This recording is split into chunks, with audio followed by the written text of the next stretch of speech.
Let's get down to the business of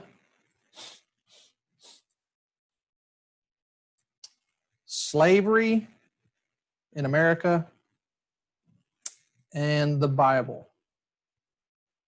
Oh, hey, there's a chat.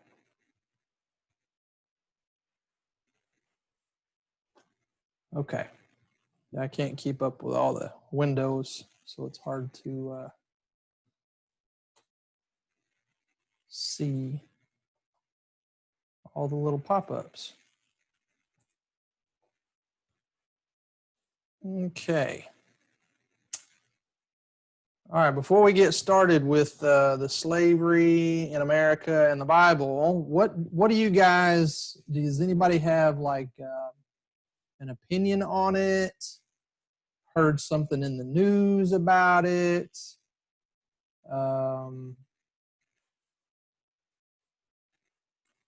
Anything like that? Wait, what did you say again?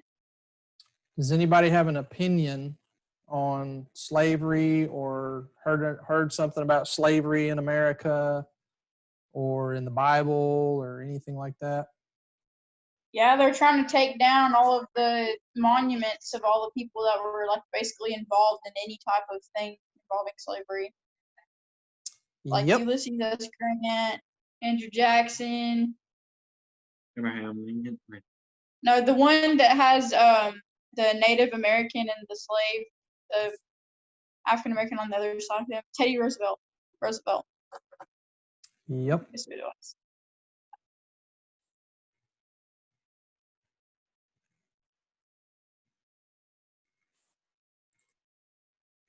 Basically, people are losing their minds, is what's going on. They're taking things too far and they're trying to bring back up the past. Yeah.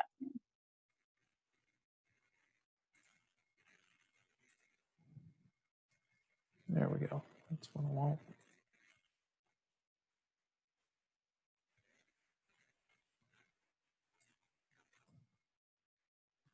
Good grief.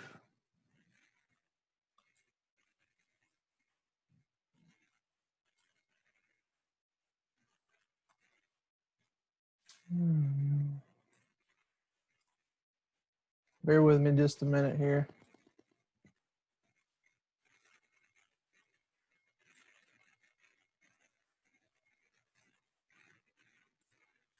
Trying to get everything lined out.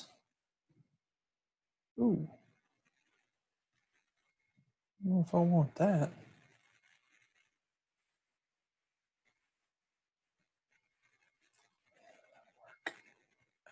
That'll work. Okay. Okay. There's that.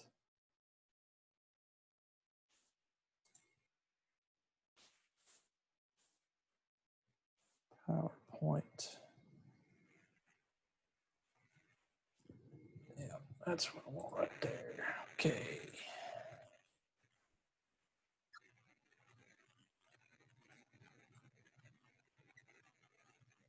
Whoa, how come that didn't stay there?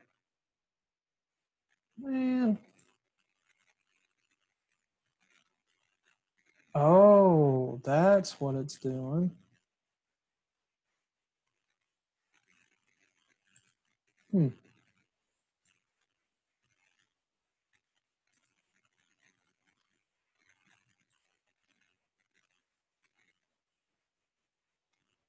So what do they teach you guys in school about slavery in America? What have they been teaching y'all?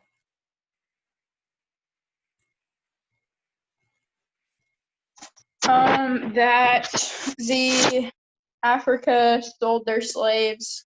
So then they were brought to America, and then basically they were bought and sold all throughout America to work as slaves doing work without getting paid. Like they were bought, they weren't even taught, they weren't even considered human beings, basically. Okay.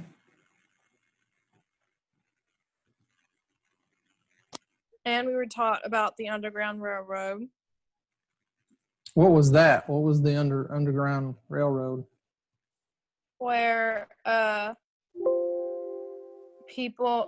slaves would go and get slaves that weren't trying to escape, and they would take them to these safe houses until they were in the free part of America. And who was one of the key figures in the Underground Railroad? Do y'all remember that? Harriet Tubman. Yep.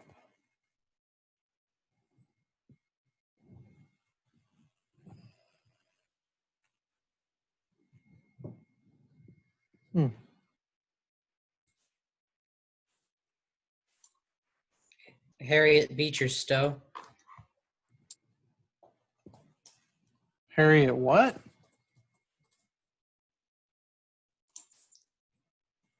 Harriet Beecher Stowe, I believe. Who's that? Just saying. I think I might be getting stuff mixed up.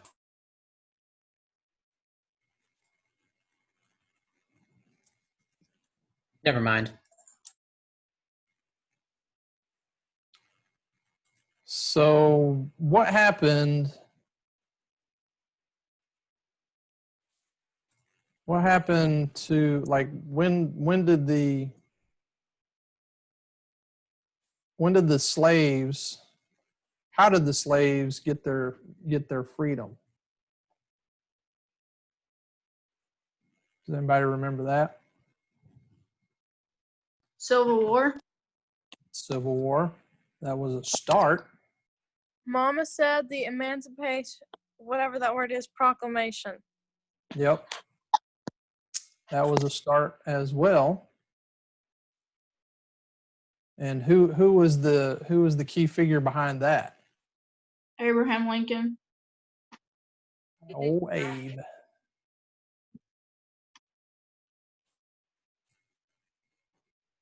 Oh, Abe.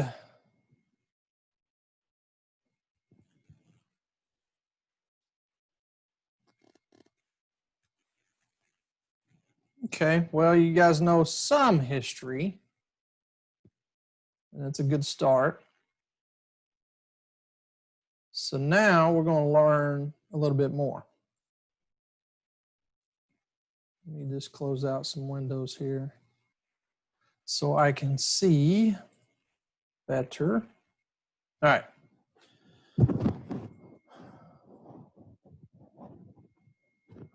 I'm actually going to stop sharing that. Let's see if that works better. Bet that's going to mess everything up now. Yep. Yep. It's going to mess it up. Shoot.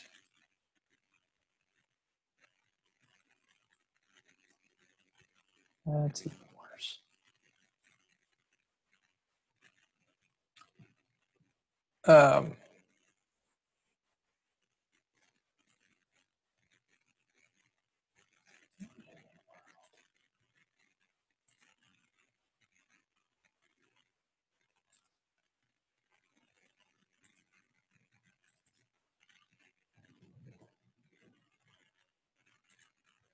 Okay.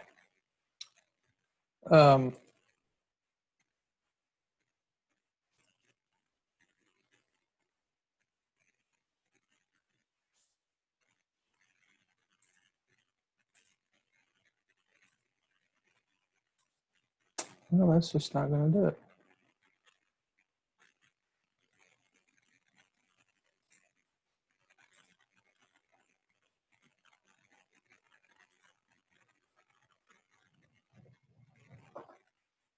Wow. Sorry, guys, I'm having a lot of problems with my computer, so just bear with me just a second here. Not sure what's going on. There we go.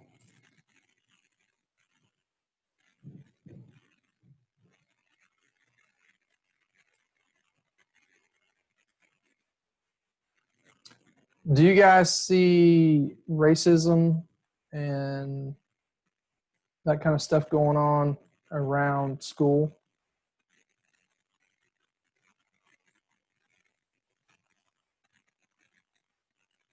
Or hear about it? Yes. Really? Wouldn't think that would be such a problem. Well, especially going to school in Louisiana, there's a lot of it. But even at Clinton, I've seen a couple students that were white call a Hispanic person their slave and tell them to go do work and things like that at Clinton. That's me. Really? That's terrible. Yep. Good grief. Were they just joking around, or was it like they were serious? No, they were serious. They were telling him to go pick cotton and stuff, and he didn't speak much English, but of course he understood what that meant. So, Wow. That is awful.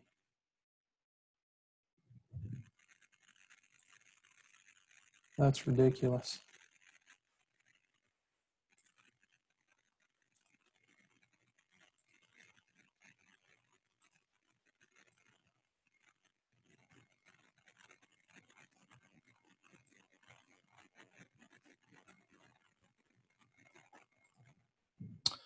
Okay.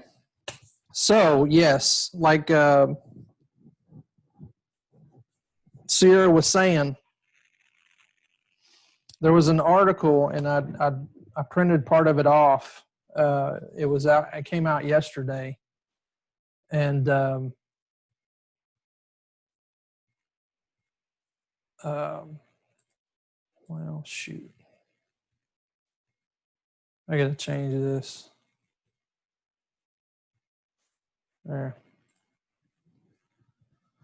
So yesterday, an article came out by Christian Headline News, of course, or ChristianHeadlines.com, and they pointed out some of the stuff that Sierra was talking about. These statues that are getting pulled down, and just people going crazy pulling down statues. They don't even know the history of it, of that statue. The Ulysses S. Grant, he was fighting for them and trying to free slaves. I mean, that was ridiculous trying to do that kind of stuff. But this is where we have to teach people out of their ignorance. But there's also a catch to that, and we're going to get to that here in a minute.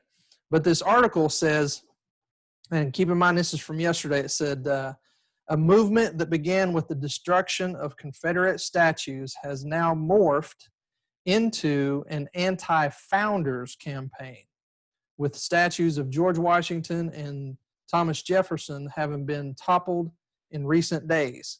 Protesters tore down statues of Washington and Jefferson in Portland, Oregon in the last 10 days, while in San Francisco, protesters last week ripped down a statue of Francis Scott Key, who wrote the lyrics to America's national anthem, the Star Spangled Banner.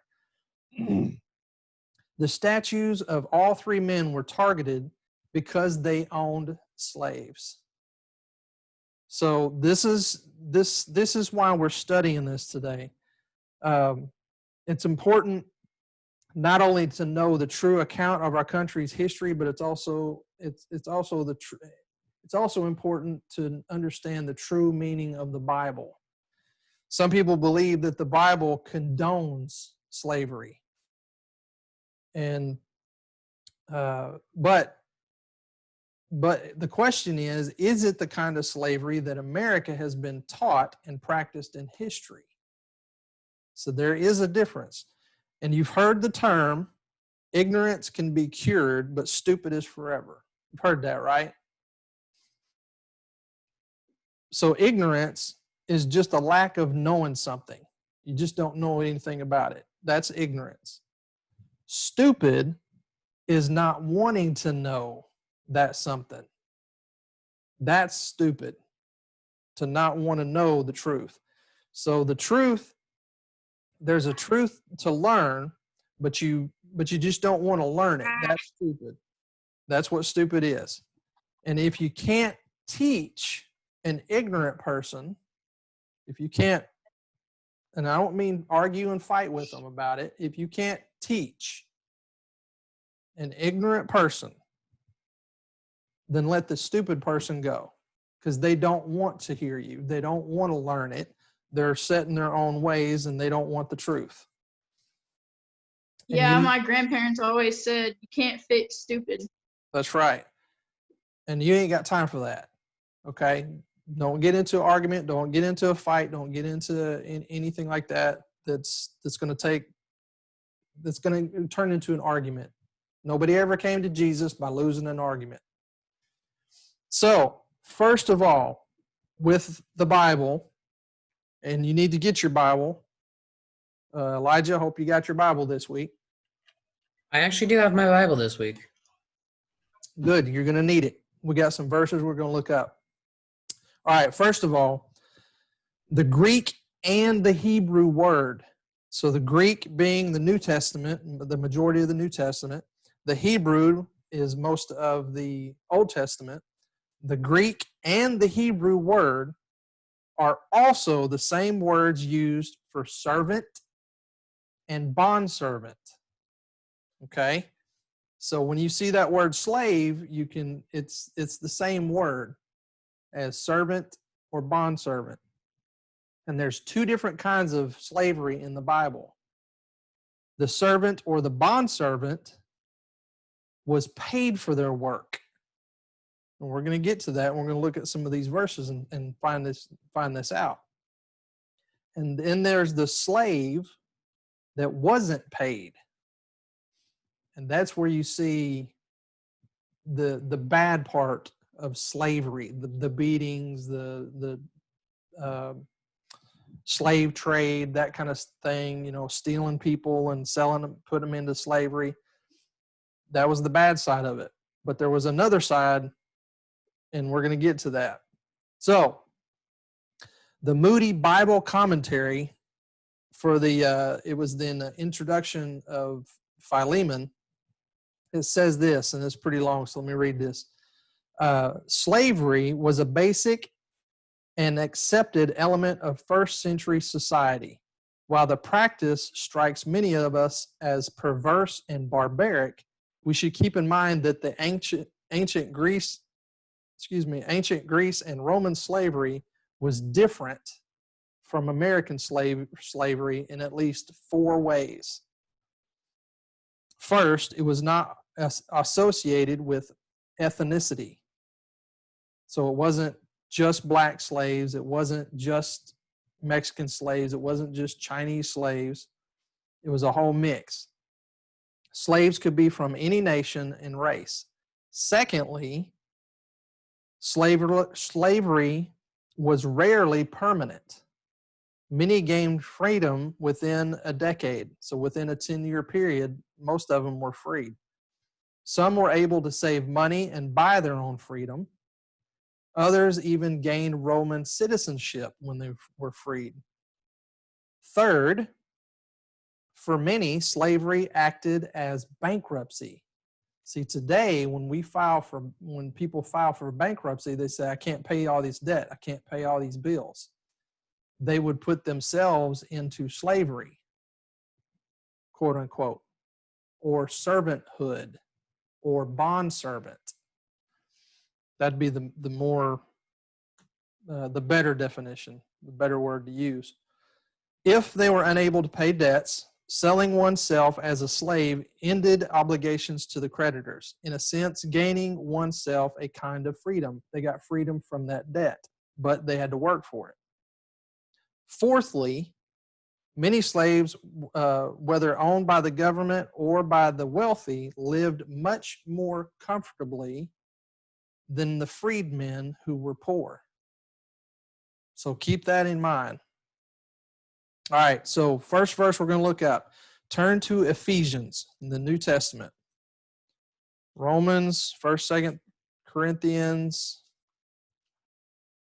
Galatians, and Ephesians. Ephesians chapter 6 and verse 5. And different versions say this different ways, so just bear with me. But my version says, slaves, obey your human masters with fear and trembling, in the sincerity of your heart as to Christ. Now, the ESV version, maybe even the NIV, it instead of slaves, it says bondservant, because those are the same words. In the original Greek language, slaves and bondservant was the same word. Okay, now turn over to your right to Colossians.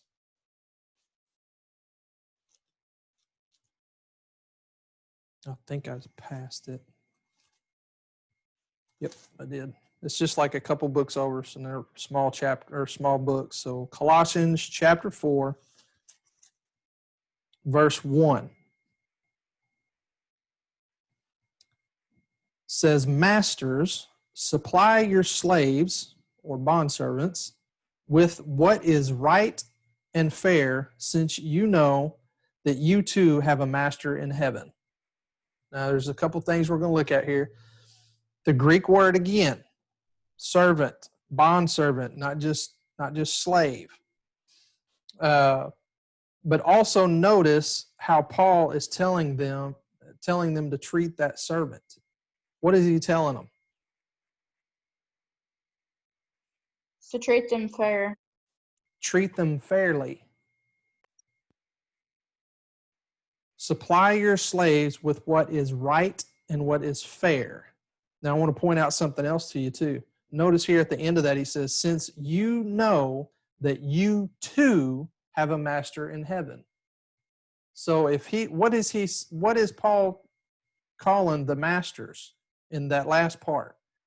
You know that you too God. have a master in heaven. So what does that make the master? God. No. A slave or servant. Yes. I'm sorry. Yes. Sierra, I see what you're saying now. Yes, a master in heaven. That master in heaven is God, but the master that Yeah, he's talking about. Yes. So But yeah, he's saying we're all slaves. we're all slaves. That makes us equal to the slave. Do you see that? The master is equal to the slave. It's equality right there because we have a master in heaven. All right, now let's back up to Colossians chapter 3, verse 22. It's just a little bit above that, or to your left, or wherever it is in your Bible, but it's Colossians chapter 3, and I'm going to start reading in verse 22. All right, so it says, slaves, obey your human masters in everything. Don't work while being watched in order to please men, but work wholeheartedly, fearing the Lord. Whatever you do, do it enthusiastically, as something done for the Lord and not for men, knowing that you will receive the reward of an inheritance from the Lord. You serve the Lord Christ. For the wrongdoer will be paid back for whatever wrong he has done, and there is no favoritism. Then it goes into chapter 4, verse 1. Masters, supply your slaves with what is right and fair, since you know that you too have a master in heaven. So what might this be in modern time? What is this a picture of it in modern time? How does this relate to us today? Let's read that again. To treat. I'm going to read this again. Chapter 3, verse 22. Slaves, obey your human masters in everything. Don't work while being watched in order to please men, but work wholeheartedly, fearing the Lord. What is that? What might that be a picture of today? How does that relate to us? Well, when I think of it, I think of like having like the famous people, they have maids and stuff like that. Okay. Or Get like, a little bit more personal with it. your family. No. Well, you could, yes. Okay, I see what you're thinking there. Yes. But there's another one. Let me read this part again. Don't work only while being watched in order to please men, but work wholeheartedly, fearing the Lord. Do your best. Oh, What was that, Natalie? Try your hardest all the time, not when only when people are watching all the time. Okay. All right. Where's another place? like when you're alone, God still sees you and watches you. So your master is still always looking and watching. Okay. There's another application here. The key word is work.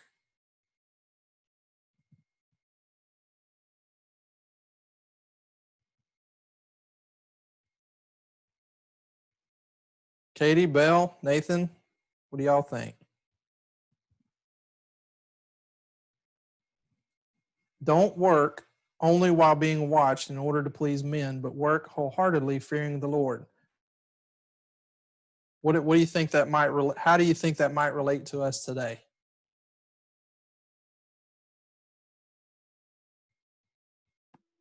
Like a job? Yes. A job where you have a boss, right? An employee, an employer. So this is how we can apply these verses to us. We should obey our bosses in everything. Don't work just when my boss is watching in order to please him, but work wholeheartedly, fearing the Lord. And then it skips down to verse 24 and it says, you serve the Lord Christ. So we don't need to concentrate on working for a boss, working for the man. We need to concentrate on working for Jesus. Do it for Jesus. Only try to please him. Okay, now we're going to go to the Old Testament. Let's go to Leviticus. Way back. Towards the beginning. Genesis, Exodus, Leviticus. Leviticus chapter 25. And there is a bunch of laws that the Israelites had. And we're going to look at one of them right now. So Leviticus chapter 25, starting in verse 39. All right, it says, if your brother among you becomes destitute and sells himself to you, you must not force him to do slave labor. Let him stay with you as a hired hand or temporary resident. He may work for you until the year of Jubilee. Now, we're going to get into that, what that means. Then he and his children are to be released from you, and he may return to his clan and his ancestral property. They are not to be sold as slaves, because they are my slaves that I brought out of the land of Egypt. You are not to rule over them harshly, but fear your God. Your male and female slaves, now this is where it changes. This is where it changes. He's talking about the slaves. The male and female slaves are to be from the nations around you. So somebody can sell themselves into slavery or a bondservant or servanthood. Then it switches right here. It says your male and female slaves are to be from the nations around you, foreigners, not from the land or from the nation of Israel. It says you may purchase male and female slaves. You may also purchase them from the foreigners staying with you, or from their families living among you, those born in your land. These may become your property. Now see, this is where it gets really weird. It's like, okay, is God telling them it's okay to like buy slaves? So now, verse 46.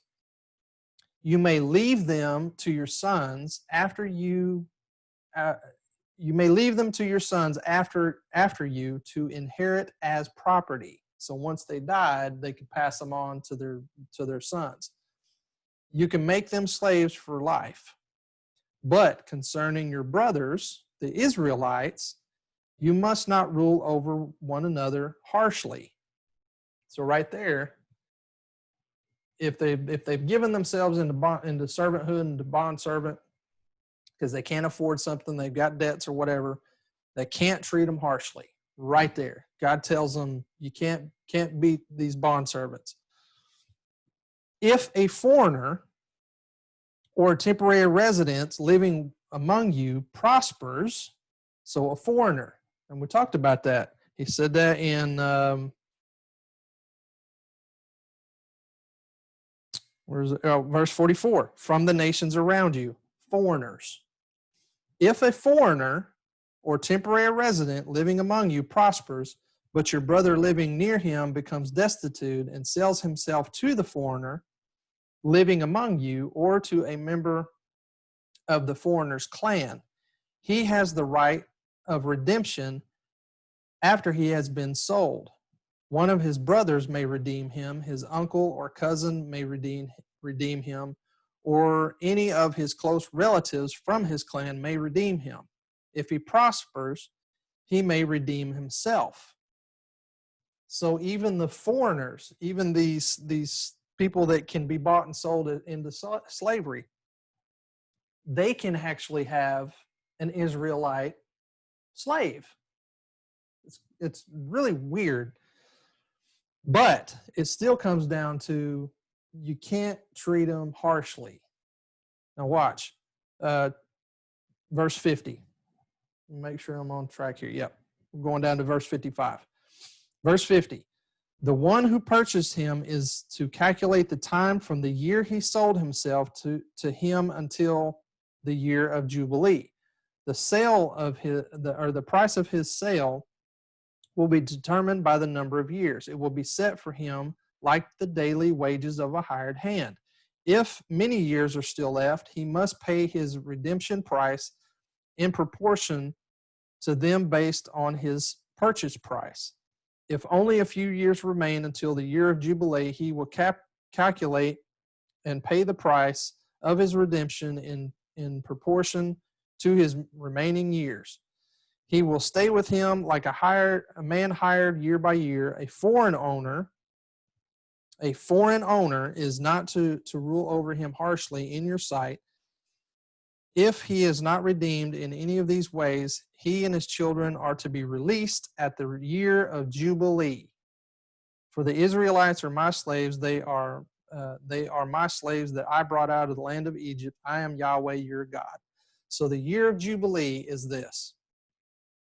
Actually, turn to the book of Exodus, just one book over to your left.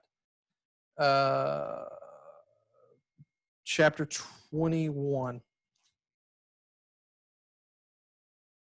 Here's what the year of Jubilee is. Exodus 21, verses 1 through 11. It says, these are the ordinances that you must set before them.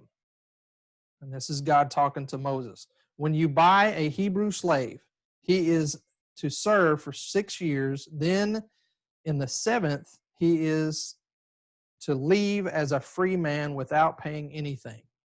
That's the year of Jubilee. You work for 6 years, and in that 7th year, you're supposed to be let free. If he arrives alone, he is to leave alone. If he arrives with a wife, his wife is to leave with him. If his master gives him a wife and she bears him a son or daughter, the wife and the children belong to her master, and the man must leave alone. Now that sounds kind of bad, but look at verse 5. But if the slave declares, I love my master, my wife, and my children, I do not want to leave as a free man. His master is to bring him to the judges and then bring him to the door or doorpost. His master must pierce his ear with an awl and he will serve his master for life. So we read a little bit about that, about serving for life. This is what they were talking about. The husband doesn't want to leave. He wants to stay with his wife and his kids. So he's going to just continue work until he's dead for this guy. Verse 7, when a man sells his daughter as a slave, she is not to leave as the male slaves do. If she is displeasing to her master, who chose her for himself, then he must let her be redeemed. He has no right to sell her to a foreigner because he has acted treacherously toward her. Now, the reason why a daughter might be sold into slavery is because the dad can't pay some debts. So that did happen. Verse 9, or if he chooses her for his son, he must deal with her according to the customary treatment of daughters. If he takes an additional wife, he must not reduce the food, clothing, or marital rights of the first wife. And if he does not do these three things for her, she must leave free of charge without any exchange of money. So there's some rules to all this slavery stuff. And where it's talked about, and this is for another study later, but it's talked about if he takes an additional wife, that's a big if. Anytime somebody in the Bible took on another wife, or they had multiple, what's the word? Basically prostitutes, it never worked out. So that's why we always say it's one man, one woman, that's a marriage. But that's for another study. But anyway, that's the year of Jubilee. That's what it means. Now, if you'll skip down Exodus 21 and verse 20, here's where it gets some more of the rules about how to treat slaves. When a man strikes his male or female slave with a rod and the slave dies under his abuse, the owner must be punished. However, if the slave can stand up after a day or two, the owner should not be punished because he is his owner's property. Now, where's that? Verse 22. No. Go down to verse 26. This is where it is right here for me. When a man strikes the eye of his male or female servant and destroys it, he must let the slave go free in compensation for his eye. And again, if he knocks out the tooth of his male or female slave, he must let the slave go free in compensation for his tooth. Now, some versions on verse 21 says that when it says that if a master kills a slave, it actually says that the owner needs to be killed. Some very strict rules, and it's all about care. It's all about care for the slave. Now, flip over to the New Testament. 1 Timothy chapter 1. 1 Timothy chapter 1. And when you're there, give me a thumbs up. Make sure you're there, because you need to read this.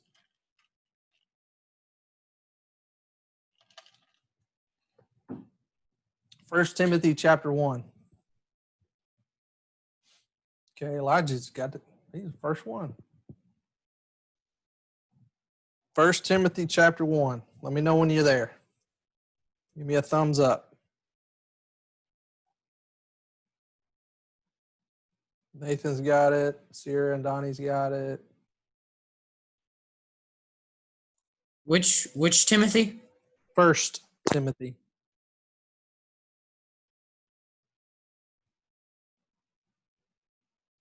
Nathan and Katie got it. Katie and Bell's got it. Nathan, you got it.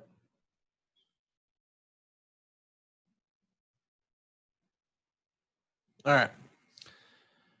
1 Timothy chapter 1, verse 10 says, for the sexual immoral and the homosexuals, for kidnappers, liars, perjurers, and for whatever else is contrary to the sound teaching based on the glorious gospel of the blessed God, which was entrusted to me. Okay. So right here where it says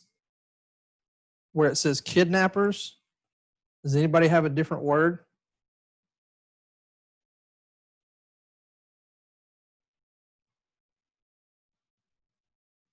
Slave traders.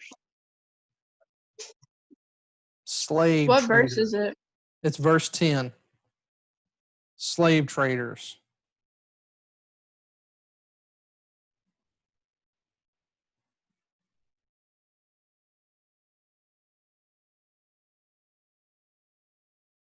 And what Paul is talking to Timothy about, he's saying that if you look at verse 9, he says, we know that the law is not meant for a righteous person, but for the lawless and rebellious, for the ungodly and sinful, for the unholy and irreverent, for those who kill their fathers and mothers, for murderers, for the sexual immoral, for the homosexuals, for the kidnappers, or for the slave traders, is what that word really is, liars, perjurers, and for whatever else is contrary to sound teaching based on the glorious gospel of the blessed God, which was entrusted to me. So the law was for them, for the evildoers. That's why you have laws. The slave traders. Now, back in Exodus chapter 21, we were reading in verse 16, just write this down and look it up later, but it says in the ESV version, says, whoever steals a man and sells him, and anyone found in possession of him shall be put to death. I'm going to say it again. Write this down. Exodus chapter 21, verse 16. Whoever steals a man and sells him, and anyone found in possession of him shall be put to death. That's what these kidnappers, that's what these slave traders, that's what they did. So right there, God's telling, here's what's going to happen. You're going to be killed. You need to be put to death. All right, so let's look at, I think one more verse. Sorry, this is kind of a lengthy study, but I think it's very important. All right, go to the book of Luke. Luke chapter 12. And this is where it gets a little weird too.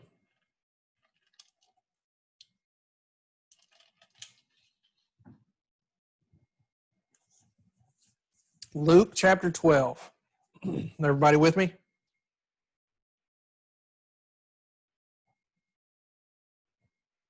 Sarah and Donnie, you got it? Luke chapter 12.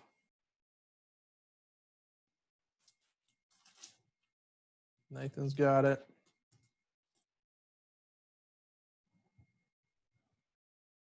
Katie and Bell's got it.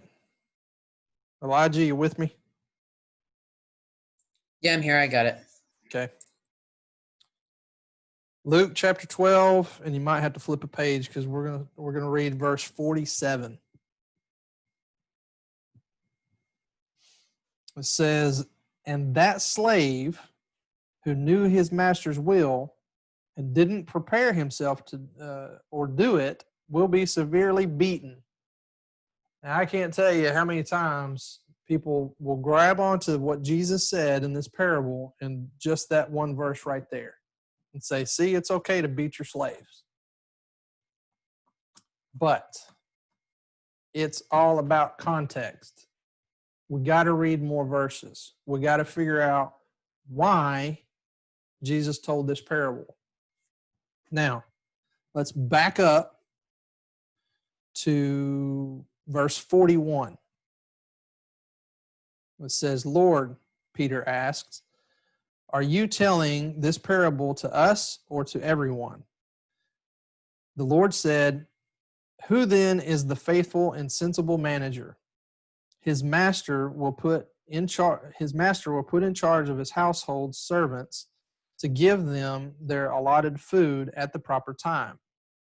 That slave whose master finds him working when he comes will be rewarded. I tell you the truth. He will put him in charge of all his possessions. But if that slave says in his heart, my master is delaying in his coming, and starts to beat the male and female slaves and to eat and drink and get drunk, that master's slave will come on a day he does not expect him, and at an hour he does not know. He will cut him to pieces and assign him a place with the unbelievers. And that slave who knew his master's will and didn't prepare himself or do it will be severely beaten. But the one who did not know and did things deserving of blows will be beaten lightly. Much will be required of everyone who has been given much, and even more will be expected of the one who has been entrusted with more. So, my first question to you guys, what is a parable? An earthly story with the meaning. I can barely hear you. It's an earthly story with a heavenly meaning. Okay? It's stories that people can relate to, right? Now, Jesus was talking to a crowd, huge crowd of people when he said this. And then he explained it more in depth to Peter because Peter asked that question. The people knew of the bad type of slavery, this extreme kind of slavery, the slavery that a lot of African Americans experienced back in the 1800s and 1700s. Jesus related that to the extremes of being ready for Christ's return and not ready. That's what he was relating it to. It's not so much to say that he was condoning the beating. He wasn't condoning beating slaves. He was trying to relate being ready. And if you think about how we talked about an employee and an employer, a boss and an employee, you put those words in this story. We need to be ready for when our boss shows up, and not just I'm just going to do my own thing until he shows up, and then I'll start looking busy. No. He's also saying right here in that parable, we need to be ready for Christ's return. We don't need to be sitting around on our rears just attending church, or not even not attending church, just punching our ticket with salvation and saying, okay, I'm good.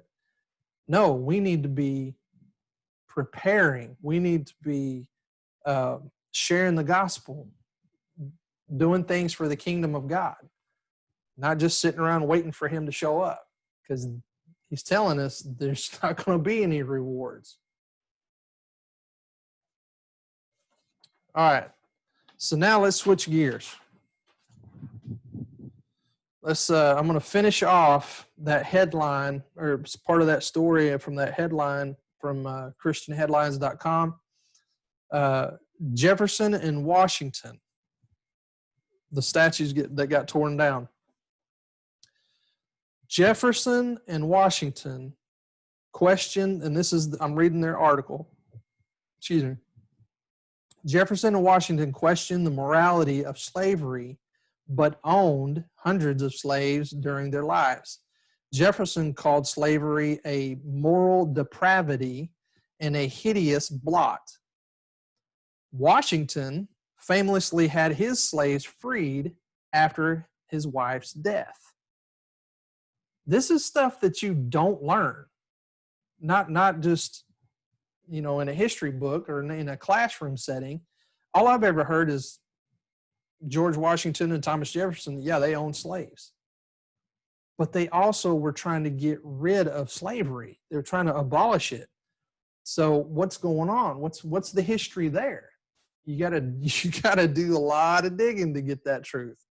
So from a book called Original Intent by David Barton,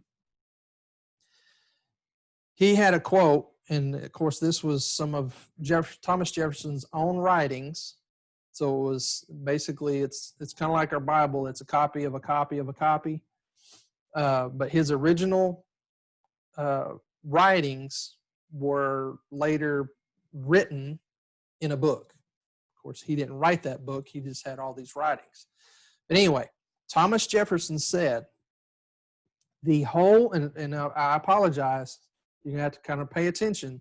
They talked different and they wrote different back in those days.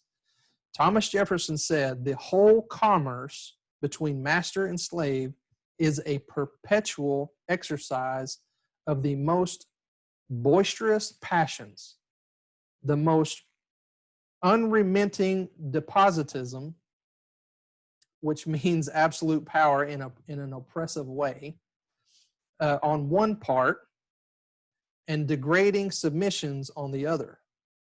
Talking about the slaves. And with that excrocation, which that curse, that's what that word means, curse. What curse should the statesman be loaded, who permitting one half the citizens thus to trample on the right of the other?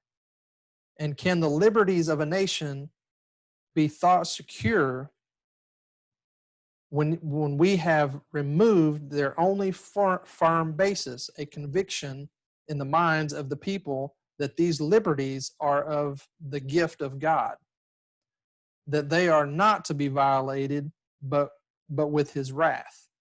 Indeed, I tremble for my country when I reflect that God is just, that justice cannot sleep forever. And then also from another book that David Barton wrote called The Jefferson Lies. Let me read this to you. In 1776, Jefferson wrote a draft of the original state constitution of Virginia that included a provision that, quote, no person hereafter coming into this country, Virginia, shall be held in slavery under any pretext whatsoever. That's what Thomas Jefferson wrote in a draft. The provision was rejected by the state convention. They told him to take that out. Later in 1776, as a member of the Continental Congress, Jefferson drafted the Declaration of Independence. Among the grievances impelling America's separation from Great Britain, Jefferson listed the fact that the king in Britain, would not allow individual colonies to end slavery or the slave trade, even when they wished to do so. He said, quote, Thomas Jefferson said, quote, he, King George III, has waged cruel war against human nature itself, violating its most sacred rights of life and liberty in the persons of a distant people which never offended him. He's talking about the African slave trade. Captivating and carrying them into slavery in another hemisphere. or to incur miserable death in their transportation thither. That is the word he used, thither. We don't use those kind of words. He has determined to keep open a market where men should be bought and sold. This is Thomas Jefferson's writings. Now, Thomas Jefferson did own 187 slaves. That's true. He did.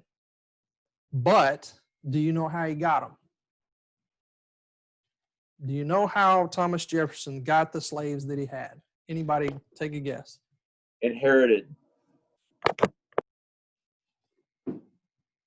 He inherited his slaves at the age of 14.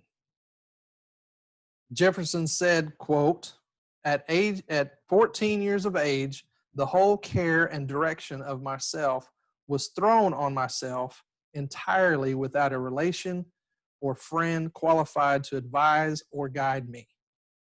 So at 14 years old, his parents died, all his relatives were gone. He inherited 187 slaves.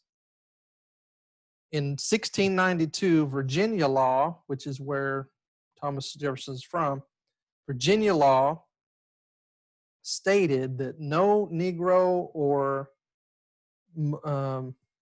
mulatto slave should be set free unless the emancipator pays for his transportation out of the country within 6 months. In 1782, a law was written that allowed owners to emancipate their slaves upon the death of the owner. George Washington freed his wife's slaves after her death, and then later his own slaves he wrote it in his last will and testament in 1799. But that law from 1782 was repealed in 1806. And because Jefferson didn't die until 1826, he couldn't free his slaves. So he inherits these slaves, and the only applicable law was the one where you had to pay to ship them out of the country within those 6 months. And here's another thing. Thomas Jefferson was actually poor. He even sold his extensive library to Congress. And I've actually seen it. We've been to Washington and saw the Jefferson library. There were a few reasons for why he was broke, but by the time he inherited these 187 slaves, he couldn't afford to ship them out of the country. And now why he didn't free some of them, I don't know. I don't know if he was that poor. But here's another name that you might reckon or may not recognize, but you'll recognize what he did. John Newton. Does anybody know who John Newton is?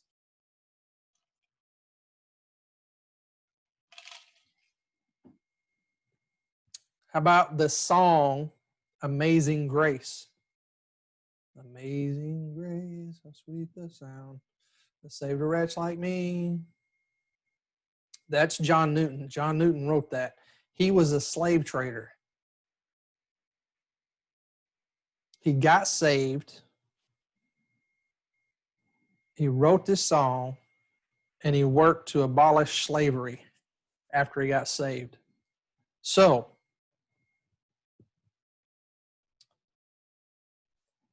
the